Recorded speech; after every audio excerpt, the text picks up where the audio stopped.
Hi everyone, welcome back to the Two Friends and podcast. This is part 2 of our local NC Stories episode. We hope you guys enjoy. Let's dive in. Yeah, along the lines of fun stories, this one doesn't have much background, much proof, much anything. Think of it more as scary stories to tell in the dark, but it's from the next county over, actually, where Nick, my fiance, works. Yeah, Okay. so I'm going to tell this ghost story, so enjoy. A Fun. long time ago, back deep in the piney woods where the Neuse River empties into the Pamlico Sound, there was an old shack where an old woman lived with her son. The old woman was blind, and she depended upon her son for everything. The two of them made their living gathering what they could from the waters. Every day the son would go out and throw his nets into the briny river water to pull up fish, shrimp, and crabs. He would pull clams from the mud, he would gather berries from the woods, and snare rabbits in his traps. This way they kept themselves fed and happy. The old woman hardly ever walked much further than the front door of the shack. She guided herself around with a long old stick, which she would tap on the ground. And whenever she needed anything, she would say in her soft, creaky voice, "Where are you, my son?" No matter how softly she spoke or how far away the boy was, he always seemed to hear her and come to her side. If the old woman needed water drawn from the well, she spoke the words, "Where are you, my son?" And the boy would be there, bucket in his hand. If the old woman needed more logs on the fire, she would say in her creaky voice, "Where are you, my son?" And the boy would be there tending the flames. If the old woman was lonely and wanted her son's hand, she would only have to say, Stop. "Where are you?"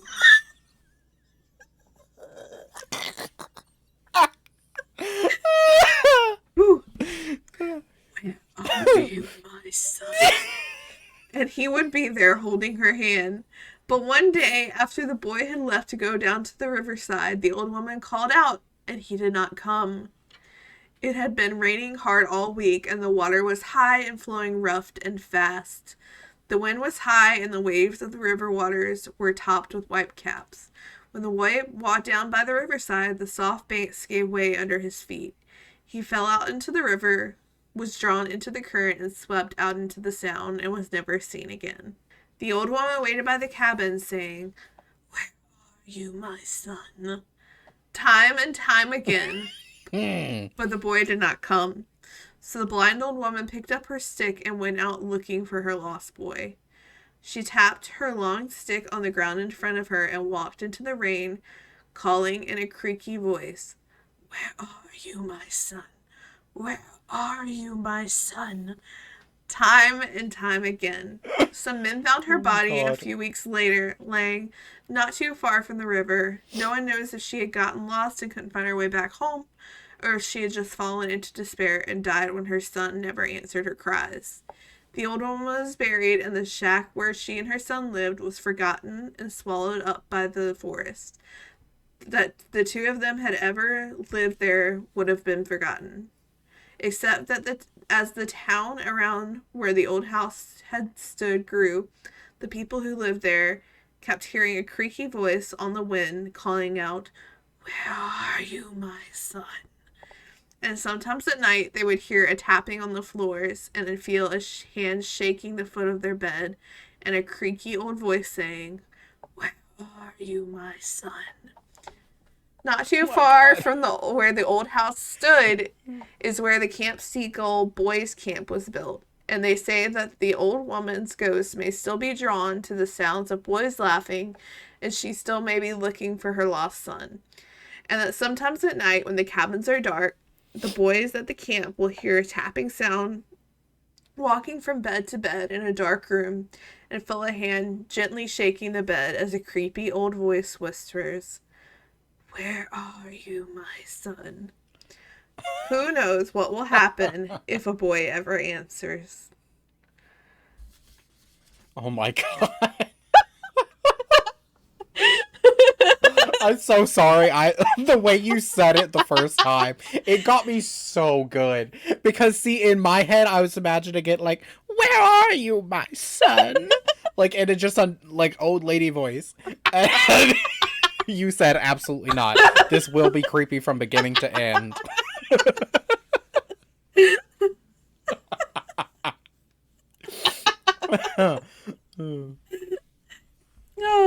Similarly to the hunter the hunter of Purgatory Mountain, I we couldn't find any sort of backing evidence for this story. I just thought it was really sad but entertaining. Yes. Yes.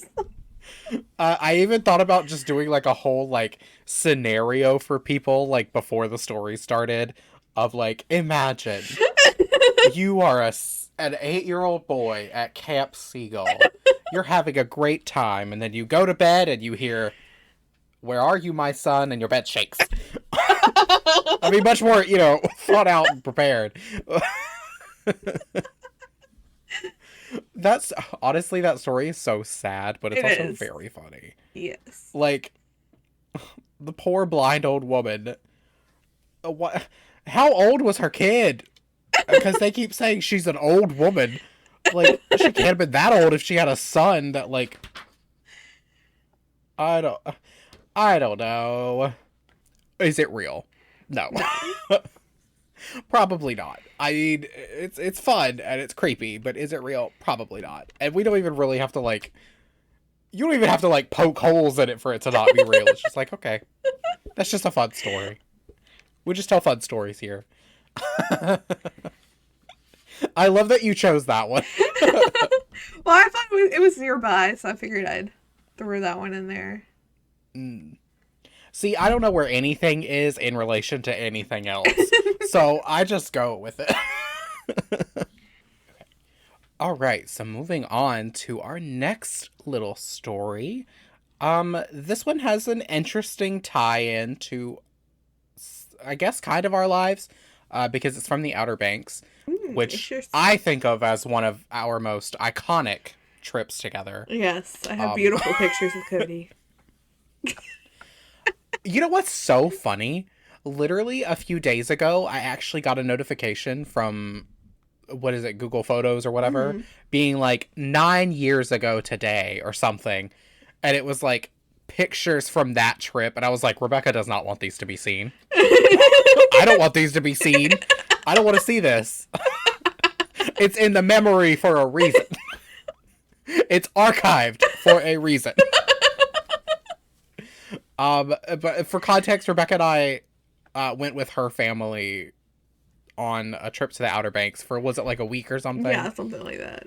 Very, kind of tied into this, because the night we got there, there was like a tornado that destroyed the house that we were supposed to have been staying in. I forgot about we that. found out.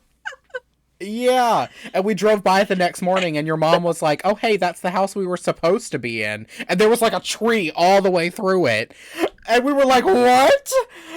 We almost died last night." I almost said her name. What? It was good. Oh, that was the one where we had rooms on different floors because your family was convinced that you were going to try to sleep with me. Yeah. Yeah, they put you in the basement with Nanny so that if you left your room, you'd have to go buy Nanny. Oh my gosh. I remember we had to share a bathroom down there too. And one time I left a towel on the floor because I had gotten dressed and I was going to my room and there was like no hampers or anything in the house. So I was just like, okay, towel's going here. And then she like bitched me out for leaving a towel on the floor. She did? Yeah. Yeah, she fully did. God, and I didn't sorry. say anything about it. But I was just like, why are you so upset? It's a towel. Chill. It's not even your towel. But yeah. Anyway, so this story is about the Gray Man of Hatteras. Interesting. Now, unlike the other stories I've told, This one actually has a significant amount of like evidence and not only written but also, or not only oral but also written things about it. He's a really interesting story, and it goes back like long ass time. I think it goes back to like indigenous stories, whatever. Wow. The Gray Man of Hatteras. So Hatteras Island sits right at the edge of the Gulf Stream, the massive current of warm water that circles through the Atlantic. The Gulf Stream is also a path that hurricanes coming in from the Atlantic often follow, drawing their energy from the warm waters. But there is something on Hatteras that lets the islanders know when a storm is coming. The Gray Man. The Gray Man of Hatteras is an indistinct, shadowy figure who walks the beaches of Cape Hatteras as a hurricane is approaching. He appears as the first winds of the storm touch the island whenever a hurricane is a threat to the island and its inhabitants. He never speaks, or at least no one has ever heard him speak. No one has ever gotten close enough.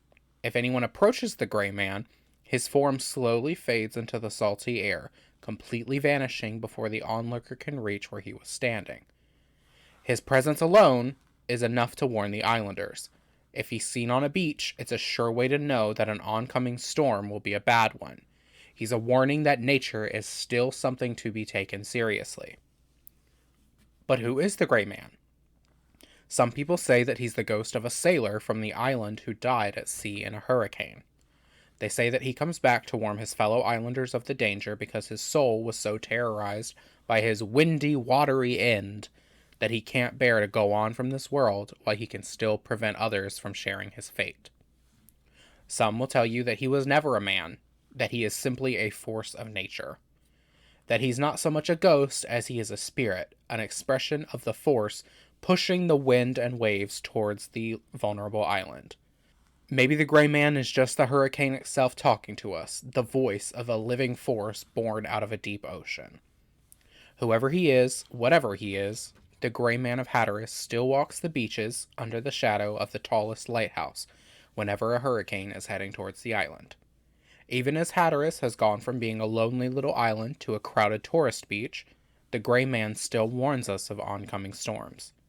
So, if you're ever on Hatteras and you turn on the TV and they're talking about a storm, stroll down to the cloud-covered beach and look out towards the waves as the first few drops of rain begin to fall. Look for a shadowy figure prowling the beach where the high waves hit the sand. And if you see him, pack up and get off the island as quick as you can. The storm is going to be a big one.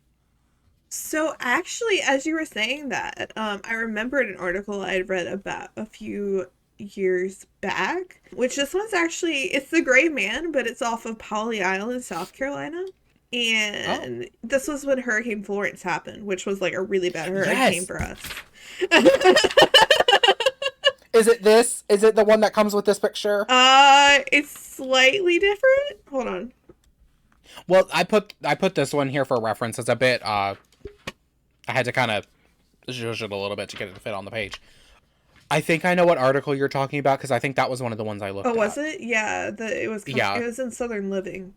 Yeah, because they caught him on camera. Mm-hmm. That was one of the, because I went and I watched the video that they were talking about that they referenced, and I put a screenshot on the page, and I thought that was super interesting that he showed up as Hurricane Florence was about to hit. Right, in a different location, so he kind of shows up wherever. I feel like I remember one of the, because I think I read like 4 different articles about him. I think I remember one of them saying that he kind of like made appearances at several locations in the Outer Banks. It's just Hatteras is where he's like most well known. Yeah. But yeah, like people have gotten pictures of him, they've gotten videos of him, a lot of people have seen him. And for anyone that doesn't know, Hurricane Florence was devastating to the Outer Banks. So yeah, that, for the Outer context, Banks and other places in North Carolina. Oh yeah, of course. Like New Bern. Fucking, I'll get Cody to insert a picture of what our main street looked like.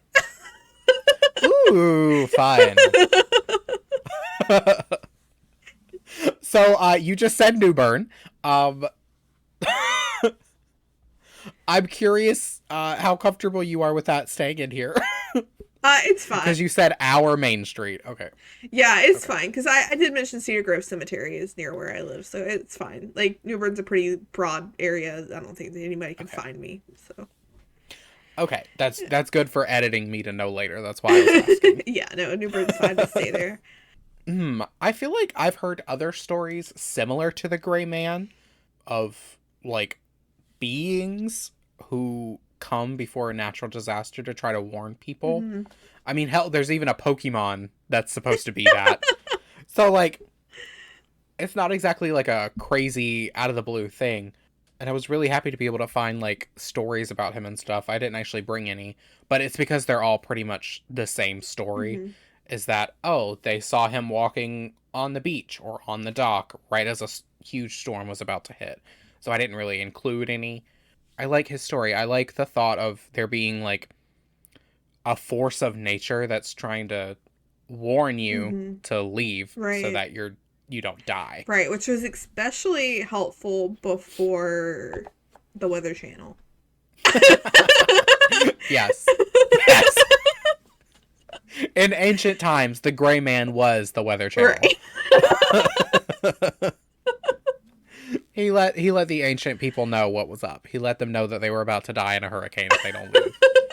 We have one more story to share with you guys. Now this one is another more lore type story, but it does tie into something Rebecca has talked about on a previous paranormal episode.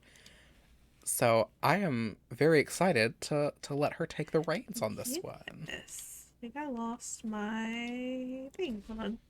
I think it's at it should be the last page. Last page of what? Oh, I was just looking it up. I didn't know that you had information. That's funny. Yeah. It's on the... yeah, I put it all on Drive. Okay. I thought that's what you were reading from. That's so funny. Oh, where are you? My son was on here? Yeah. Damn, I didn't even know that. Wait, so you just picked that one?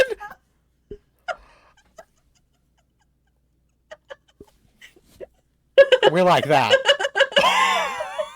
That's so funny. Oh my gosh. Oh, that's why I was so surprised. I was like, oh, you skipped ahead. You took a good one. You took a creepy one.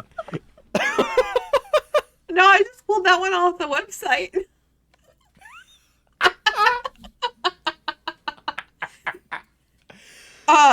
Yeah, so this one actually kind of ties in with, like, something that we've, like, previously discussed. I think on, like, maybe, like, the Bigfoot episode. I can't remember. But of my dad had an experience, with something similar to this. So this is the Wampus cat. Strange things happen in the mountains at night. Deep down in the valleys, mysterious noises echo through the darkness. Terrifying howls travel from hill to hill. Something is roaming through the night. Animals disappear from farmyards. The random things left out in the yard at night are knocked over or even destroyed. The folks who live in the hills hide in their homes. They know what it is. Whenever anything unusual happens in the night, whenever mysterious calls are heard, they say it's the Wampus cat. They say that the Wampus cat was once a beautiful Cherokee woman. Her husband would often leave the village with the other men to go hunting and bring back food. Before each trip, the men would gather in the woods to ask forgiveness for the lives of the animals they were about to take and seek supernatural help in their task. But women were forbidden from ever saying these sacred rites. But this woman's curiosity consumed her. She wanted to know the secret magic. She begged and begged her husband to reveal the rites to her, but he always refused. So one night, as the men set out into the forest, she took matters into her own hands. The woman wrapped herself in a cougar skin and quietly crept through the woods. I really like your creepy voice. She came upon the clearing in the forest where the men had gathered. She hid behind a rock and watched, enthralled, finally seeing the secret she had so long desired to see. She crept closer and closer to the men in the circle, wanting to take in every detail, until she got too close. The sorcerer leading the ritual rite spotted her and immediately saw through her disguise. The men of the tribe grabbed her and dragged her into the circle. As punishment for breaking the taboo, the sorcerer cast a spell on the woman. The cougar sin she wrapped herself in became her own skin. She became a strange mix of cougar and human and was cursed to live forever, alone in the woods, never again enjoying the company of humans. And so the Wampus cat roams the Appalachian Mountains at night, traveling up and down the hills, in and out of the valleys, forever wandering, ever alone in the mountains.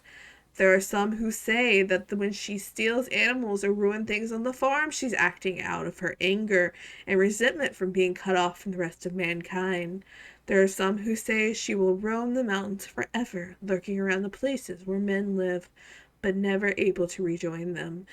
And so whenever those strange cries are heard at night, whenever something gets disturbed in those little settlements in the hills, whenever an animal goes missing from a farmyard, the people of the mountains know who to blame. The Wampus cat first came to the attention of the world outside of the mountains in the first half of the 19th century, although at that time it wasn't the Wampus cat that people were talking about, but the catawampus, which was a word used to describe the idea of an unknown animal lurking in the woods, and something to blame any unusual event on. A wampus alone is still used throughout North Carolina to describe an unknown or mysterious animal.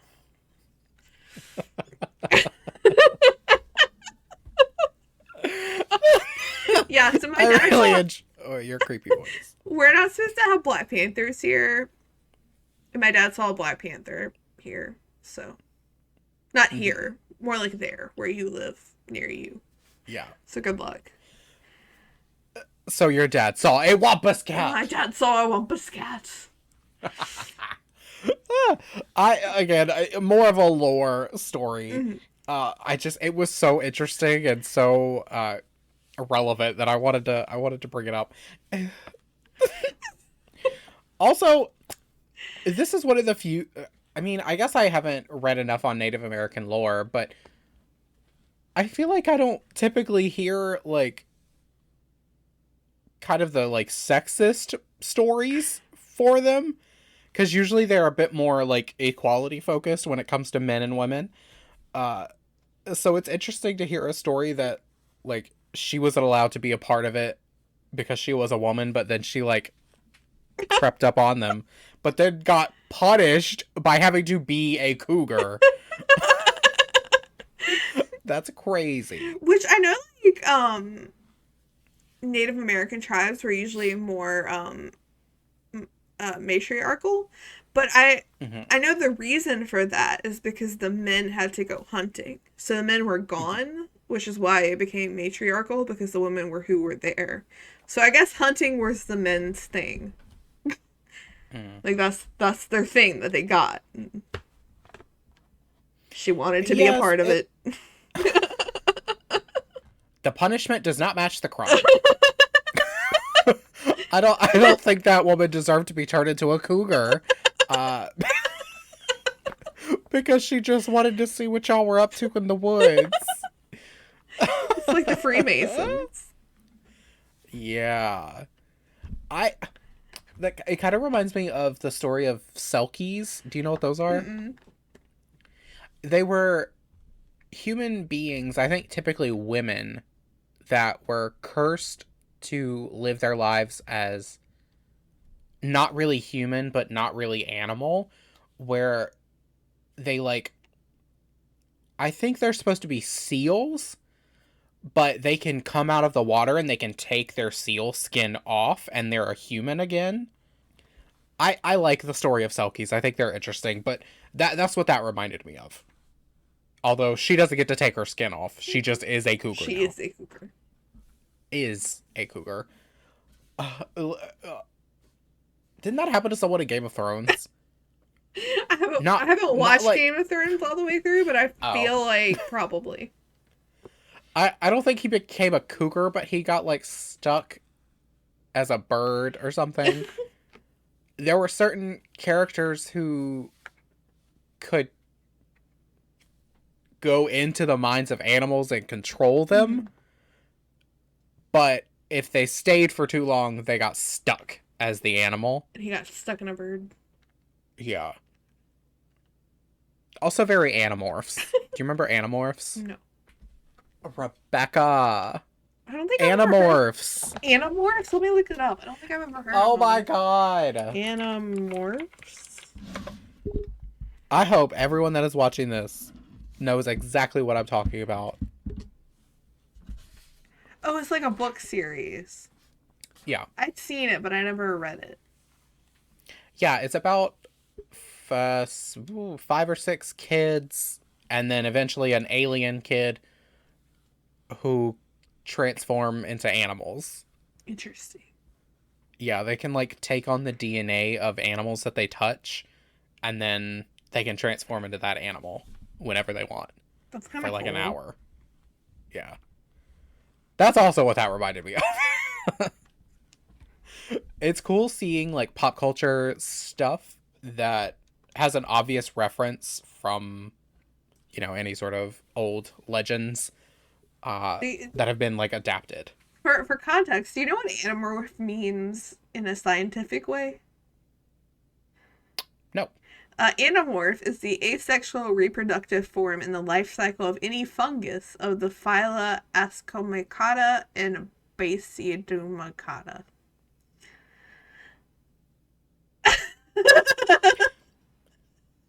Say the name of the fungus again? Phyla Ascomycota and So, Basi... Phil...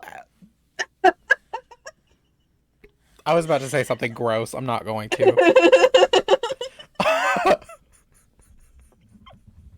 No, I did not know that. That's awful. Reproduction process of fungi. Great. I think they were just trying to create a fun word. They also made that book series into like a show for a little while. The guy from do you remember the guy that played Iceman from X-Men? He played Bobby Drake. I don't think I've seen X-Men.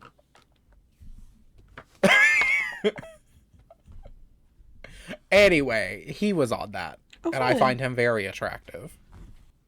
What's this bitch buying? What? I actually got a notification that Nick's spending my money. You're hearing it live, folks. He's stealing money. Nick, last name. Stealing money from poor, innocent woman, Rebecca. Last name. Oh, since we're moving into Pride Month, I want to tell everyone to expect gay shit. Gay I mean, there's shit. I mean, there's always gay stuff, because, you know, me. But, I think our next, like, regular episode, I think it's gonna be just, like, gay-centric. Gay-centric. Cody's coming out, Yeah. sorry. Actually, yes.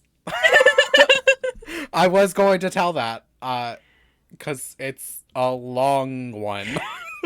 Yeah, I'm interested to hear that, because I don't think I've ever heard it.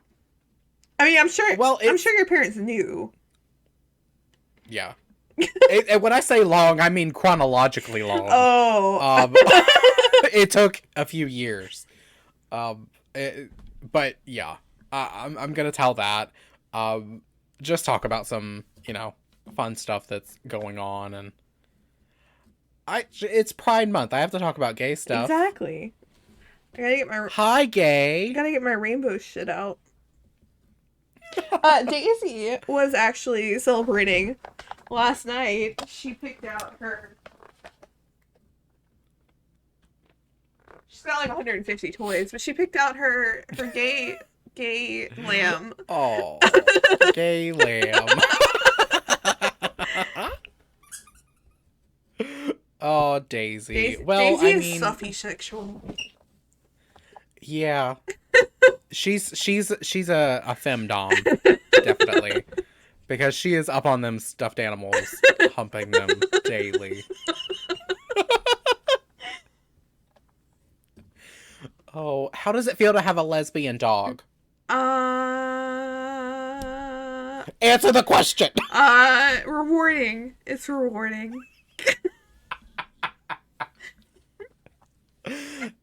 How does it feel to have a dog that likes pegging stuffed animals? Slightly concerning. I would agree. Oh, look at her little tail. All you see is the tail just... Daisy! Hi, Daisy. Come here. You want to make an appearance? Come here. Oh, the people, hello. Oh, look at her. She's gonna lick every inch of that face.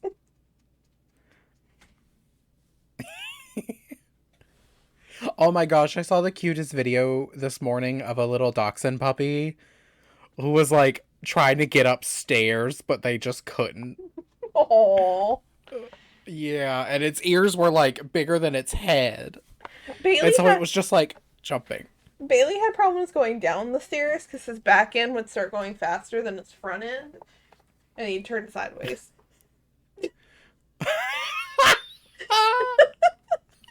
And just roll down the stairs. Oh, Bailey was Rebecca's previous dog, by the way. He was also a dachshund. Yeah. He was full-blooded, though. Daisy is a mutt. Is that why her colors are like that? Yeah. We think she's a Chiweenie. It's also why she has, like, slightly longer legs. I don't think you'd call them long, but they're slightly longer. I was about to say,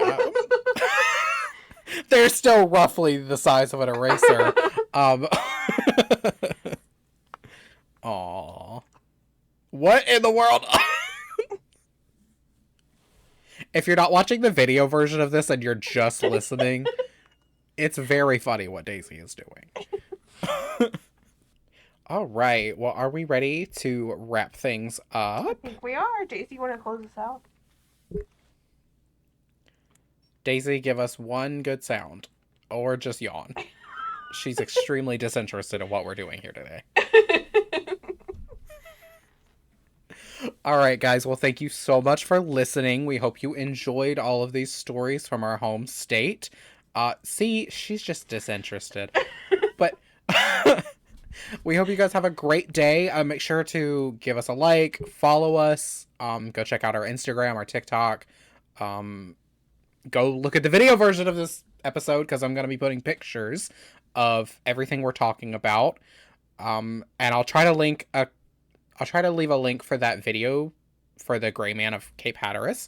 And start submitting your stories to our spooky story submission email. Yes. I'll have that linked below as well.